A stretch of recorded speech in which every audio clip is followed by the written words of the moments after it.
All right, today we are going to talk about the indefinite integral. Now, our goal is to learn about integration, which is in some sense the reverse of differentiation.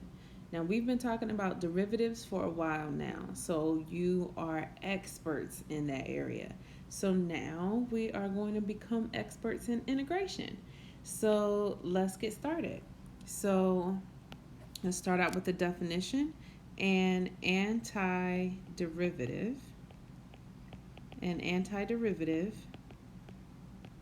of a function f is a function capital F such that when you take the derivative of it, you get that function little f. So again, an antiderivative of a function little f is a function big F such that the derivative of big F is equal to little f. Okay? Now, you should ask yourself, if the derivative of big F of x is blah, what was big F of x? The answer will be an antiderivative. The answer will be an antiderivative. And that's a V there. And one thing to note is that antiderivatives are not unique. They are not unique. Okay? Now, we want to, in our first example, find an antiderivative of little f equals 3x squared. So in other words, we want to find a function, capital F of x, such that when we differentiate f of x, we get 3x squared. Try to pause the video and think of a function such that when you take the derivative of it, you get 3x squared. If you pause the video, you probably came up with the function x cubed, right? That would be absolutely correct. So I'm going to write AD for antiderivative so I won't have to write it all the time throughout this video. So going back to our example, capital F of x equals x cubed is the antiderivative of little f equals 3x squared. So that is an antiderivative since f prime of x is equal to 3x squared, which is equal to little f of x. So I'm just pointing that out because that goes back up to our definition. Okay? If you wanted to find another antiderivative for little f equals 3x squared, another is capital F of x equals x cubed plus 7. Because whenever you take the derivative of this, you get 3x squared as well. Or we can say the most general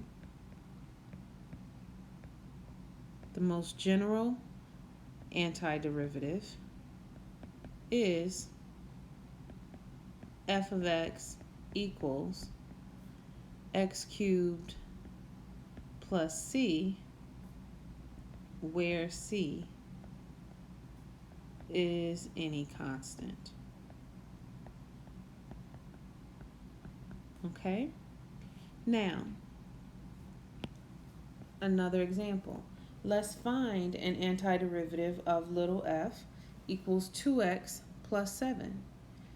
So try pausing the video and find a function such that when you differentiate it, you get 2x plus 7.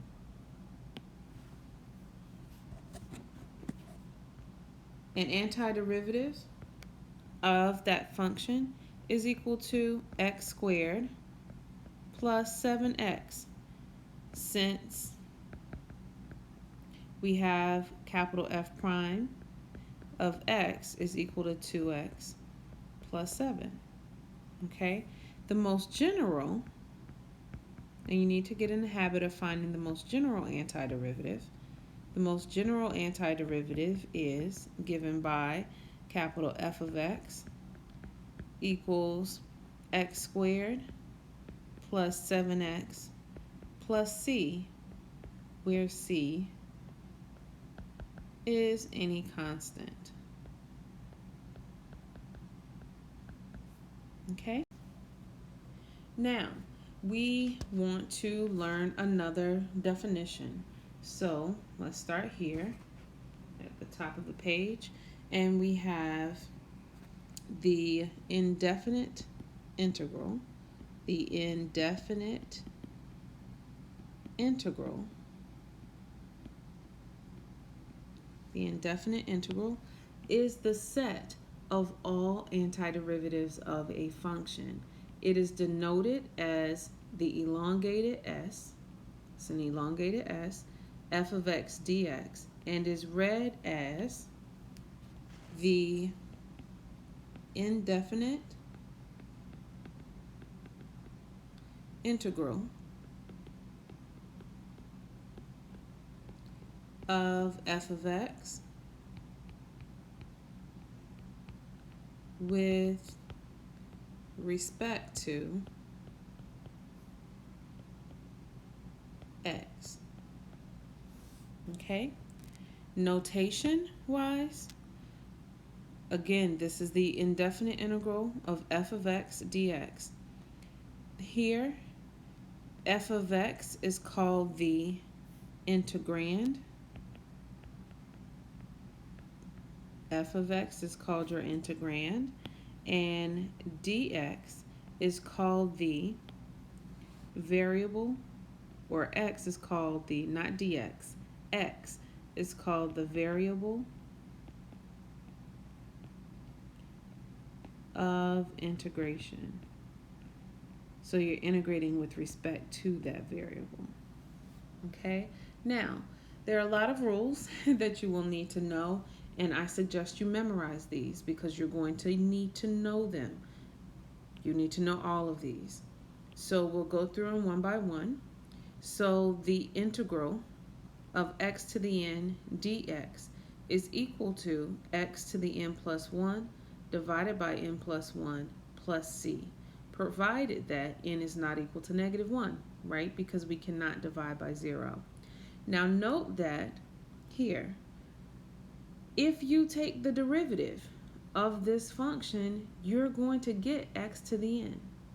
Okay? So just an aside, if we take the derivative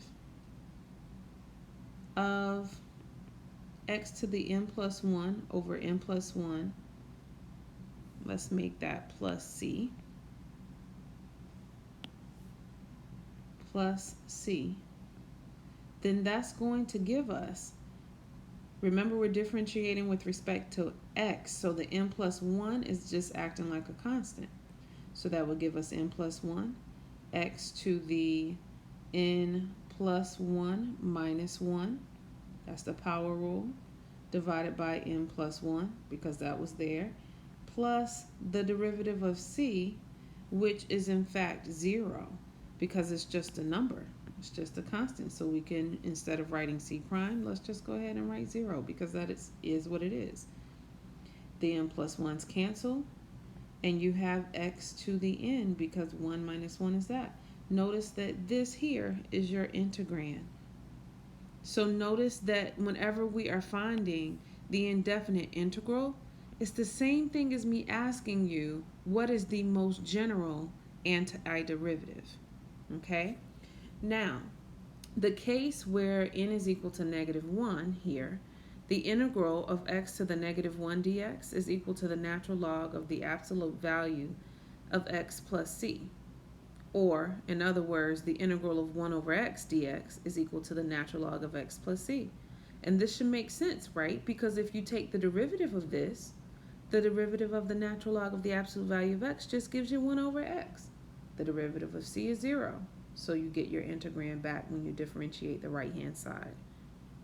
Other rules that you need to know: the integral of e to the x dx is e to the x plus c. Remember, we're giving the most general antiderivative. That's why you see plus c added here. And notice that in our definition, it says the set of all antiderivatives of a function. meaning you're finding the most general antiderivative. Back to our rules. If b is any positive number other than 1, then, let me move this up a little bit, make it a little larger. If b is any positive number other than 1, then the integral of b to the x dx is equal to b to the x natural log of b plus c. Remember, this natural log of b will just be a number. So let's write out the reason why this is true, since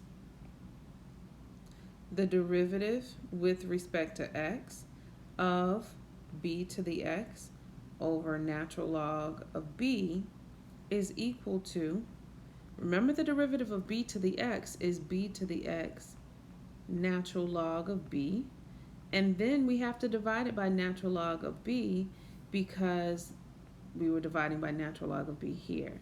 So we have that, and notice that the natural log of b's cancel, and we just end up with b to the x, which is right there. That's our integrand. Perfect. Now, our next rule is that the integral of the absolute value of x dx is equal to x times the absolute value of x over 2 plus c. Okay?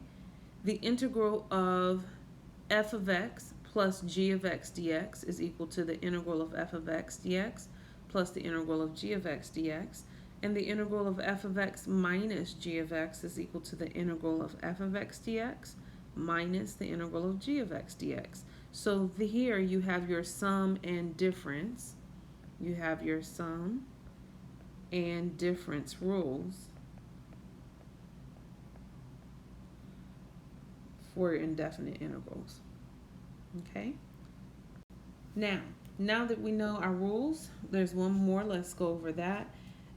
That if you're taking the integral of k times f of x dx, where k is the constant, then that's equal to k times the integral of f of x dx, meaning constants play nice with integrals, meaning we can take a constant outside of the integral.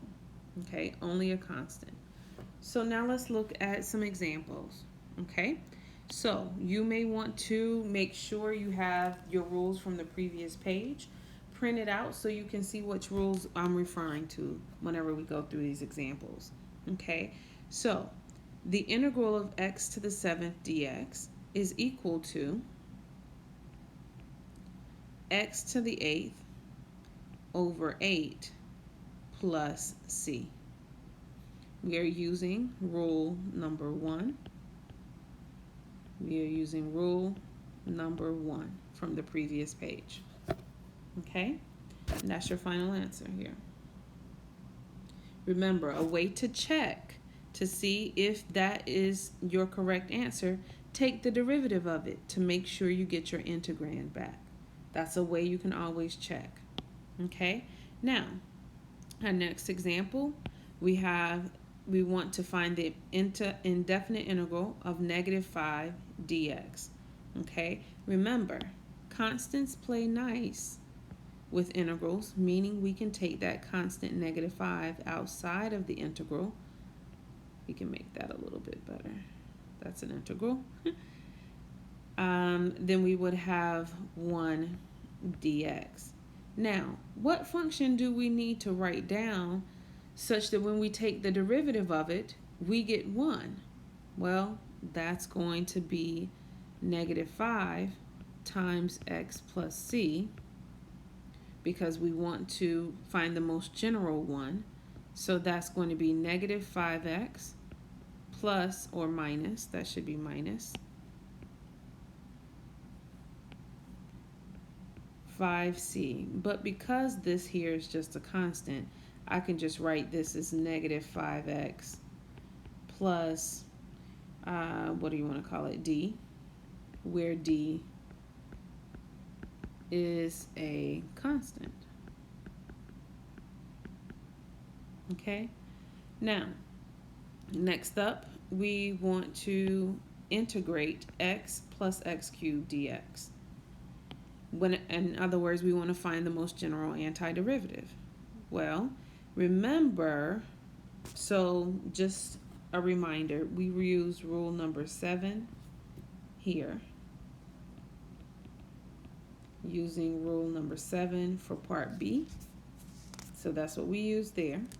And part C, we want to find the integral of x plus x cubed dx.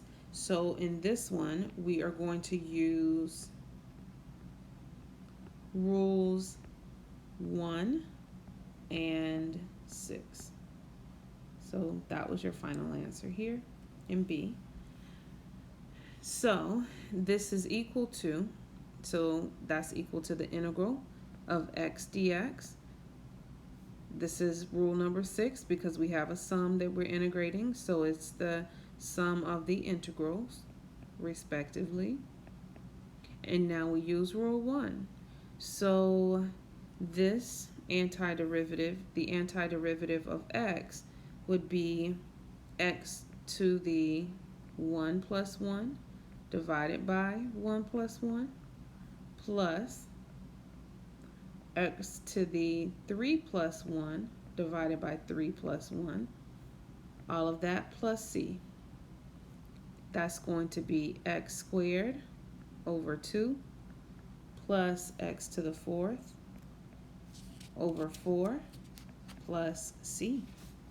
And that's our most general antiderivative, or our integral. Okay? So now what we're going to do is just keep doing examples. The more examples you do, the more comfortable you get with the material. I suggest you pause the video, try to work through the examples, and then come back and watch the video to see if you were able to do that. And if you got stuck, pay attention to how I'm explaining it. Okay? So in part D, we want to integrate u to the negative second plus 2u to the negative 1 du. So now we're integrating with respect to u. This here is our integrand, and we are going to use rules 1, 2, and 7. Okay, so using rule 7, this is the integral of u to the negative second du plus the integral of 2u to the negative 1 du. That's equal to rule number 1 for this, rule number 1 for this part. Okay, so that's equal to u to the negative 2 plus 1 divided by negative 2 plus 1 plus, here in this part, when we're integrating 2u to the negative 1 du, we have to use rules 2 and 7 here. Remember, so I'm just going to do an aside. Remember that rule 7 says we can take that constant outside of the integral. Okay? And rule 2 tells us that the integral of u to the negative 1 du is equal to the natural log of the absolute value of u. So using that in our problem, we have this is now 2 times the natural log of the absolute value of u plus c. Okay, simplifying, we get negative u to the negative 1, because dividing by negative 1 means we can put that negative out front, plus 2 natural log of the absolute value of u plus c, or we can rewrite that as, if we rewrote it with positive exponents, that would be negative 1 over u plus 2 natural log of absolute value of u plus c. That's our final answer. Okay, now part E, we want to find the integral of the cube root of x dx. Now right now this integrand doesn't look like it's in the form of anything we talked about in our rules. But remember, even whenever you wanted to take the derivative of such a function, you would rewrite it first. So you want to rewrite this before you integrate. So let's do that. This is the integral. Let's make that better. I just slipped. There you go. The integral of x to the 1/3 dx. And rule number 1, so we're going to use rule 1, that's equal to x raised to the 1/3 plus 1 divided by 1/3 plus 1 plus c. That's going to give us x to the 4/3 divided by 4/3, because 1 is 3/3. All of that plus c. But we can rewrite that better because we are dividing by 4/3. That's the same thing as multiplying by its reciprocal. So that is the same thing as 3/4 x to the 4/3, all of that plus c. That's it. Now, for part F, we want to find the integral of, we have a difference here and a sum. So we have 3 parts. So we're going to integrate 3x minus 1 over x to the 5th plus 1 over x to the 7th dx. Now what you may want to do is just rewrite it initially. And so here you are going to use rules 1, 2, and 7. Am I going to ask you to write out what rules you're using? No, I need you to know how to apply them. Okay? So just rewriting this initially, move this up a little bit so we'll have a little bit more room. Okay? So rewriting this, we have, this is 3 because this numerator is just a constant. So we can pull that out of the integral.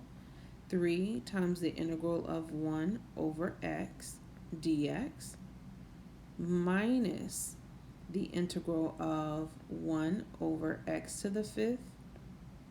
That's a 5 here. Let's make it look like an actual 5.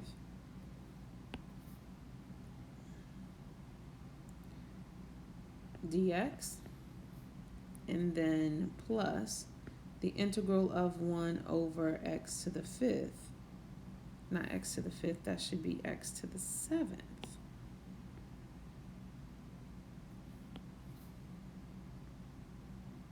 Dx. Okay? So, we can rewrite this as 3. The integral of 1 over x dx, we can just leave as is or write it as x to the negative 1 minus the integral of x to the negative 5th dx plus the integral of x to the negative 7th dx. That's equal to, using rule 2 for the first integral here, using rule 2, we get 3 natural log of the absolute value of x. Using rule 1, we can integrate the other 2 integrals and we'll get x raised to the negative 5. Remember, we're not differentiating, so we do not subtract 1. We add 1 when we're integrating. So x to the negative 5 plus 1 divided by negative 5 plus 1 plus x to the negative 7 plus 1 divided by negative 7 plus 1, all of that plus c. And then we simplify. We can do one more step. Well, actually, we could do 2. So this is 3 natural log of the absolute value of x minus x to the negative 4 divided by negative 4 plus x to the negative 6 divided by -6 plus c. And we could then write that as 3 natural log of the absolute value of x. We are subtracting a negative, so that makes this a positive. And then if we want to write this x to the -4th, if we want to write our problem with positive exponents, we need to move this variable x to this term x to the -4th to the denominator to make it positive. So that would be 1 divided by 4x to the 4th. And then we are adding a negative. So we're going to be subtracting 1 over 6x to the 6th plus c. And that is your integral. You evaluated that integral. Okay? Excellent. Now, let's look at some ones that use the other rules that we talked about. So we are now going to evaluate the integral. That's the name of the game for this section, evaluate the integral. So let's do it. So for g, we are going to integrate or find the integral, evaluate the integral of -4e to the x plus the absolute value of x divided by 3 minus 1/8 dx. So we are going to use rules 1, 3, 5, and 7. Okay, so we can rewrite this as -4 because that's a constant. It can come outside of the integral. E to the x dx plus 1/3 the integral of the absolute value of x dx minus 1/8 the integral of 1 dx. Okay, so an aside, note that the absolute value of x over 3 is the same thing as 1/3 times the absolute value of x. That's why we were able to rewrite this term this way. Okay?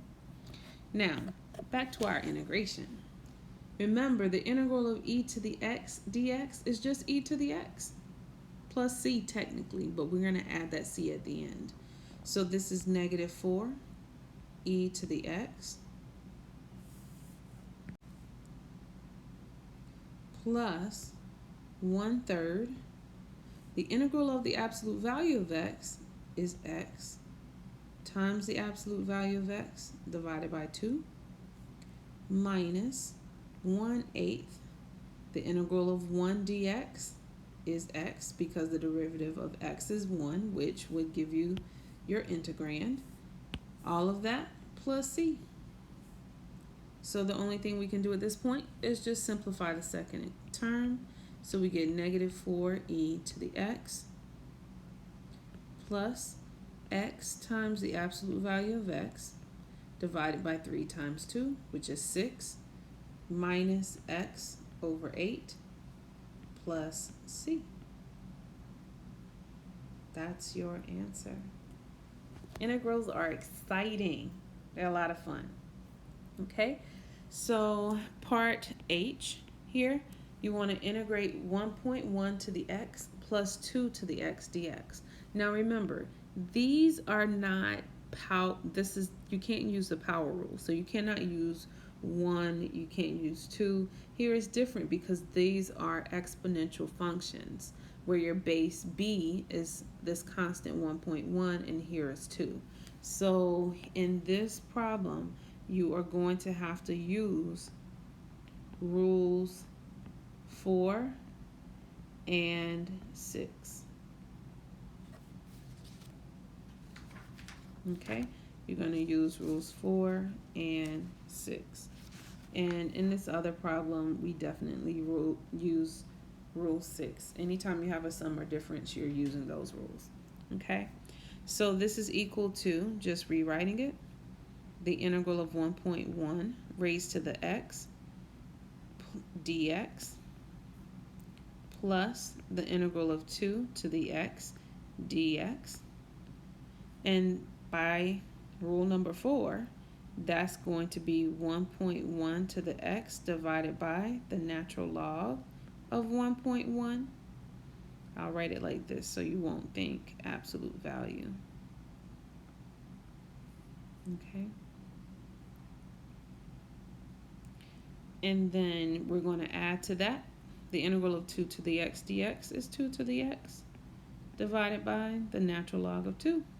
Add c, and that is it for this example. Okay, remember, if you are questioning if that's your correct answer, what can you do? You can take the derivative. Okay, you can take the derivative of your final answer to make sure you get your integrand back. That's the way you can always check. Okay, now let's look at an application. Okay, this is a business calculus class, so let's look at an application of this new concept to something we've talked about. Cost. Okay, so the marginal cost of producing the xth box of CDs is 10 plus x plus 1 over x squared. The total cost to produce 100 boxes is $10,000. Find the cost function C of x. Okay, so this is our marginal cost. Remember, our marginal cost represents our derivative of the cost function. So what I've given you here is the derivative of your cost function, and I'm asking you to find the cost function. So in other words, I'm asking you to find the most general antiderivative of this function, or in other words, I am asking you to evaluate the integral of the marginal cost. Okay, so writing that down, the marginal cost, C prime of x, is equal to 10 plus x plus 1 over x squared. That's your marginal cost. Okay? Now, our goal is to find the cost function, C of x. That's our goal. So C of x is going to be equal to the integral of C prime of x dx. So we're working backwards. Okay, I gave you the derivative and I'm asking you to find the original function. That means you have to know integration. Okay, so that is the integral of 10 plus x plus 1 over x squared dx, which we can now write this as the integral of 10 dx, because it's a sum, plus the integral of x dx plus the integral 1 over x squared you can write as x to the negative second dx, and actually integrating, you will get 10x plus x squared over 2 minus 1 over x plus c. Or I'll use k since we're using c for the cost function, plus k, where k is a constant. And aside, you might be asking your question, where did the minus 1 over x come from? Remember, the integral of x to the negative second dx is equal to x to the negative 2 plus 1 divided by negative 2 negative 2 plus 1, all of that plus some constant, and that's equal to x to the negative 1 divided by negative 1 plus k, or that can be rewritten as negative 1 over x. Okay, that's where that came from. Now, we found the cost function, and then it says the total cost to produce 100 boxes is $10,000. Okay, we can actually find out what k is here. So we're not done. Since I also told you that the cost to produce 100 boxes is $10,000, then we can actually find out what this constant k is. So note C of 100 is equal to 10,000. Okay, so that means we now know that this entire thing here is C of x. So that means when we substitute in 100 for x, we get 10 times 100 plus 100 squared over 2 minus 1 over 100 plus k is going to be equal to 10,000. Once you put this into your calculator and you solve for k, meaning whatever you get when you simplify this and subtract it from this side and put it on this side, you're going to get k is equal to 4,000.01, which means C of x. I'm going to move this up a little bit.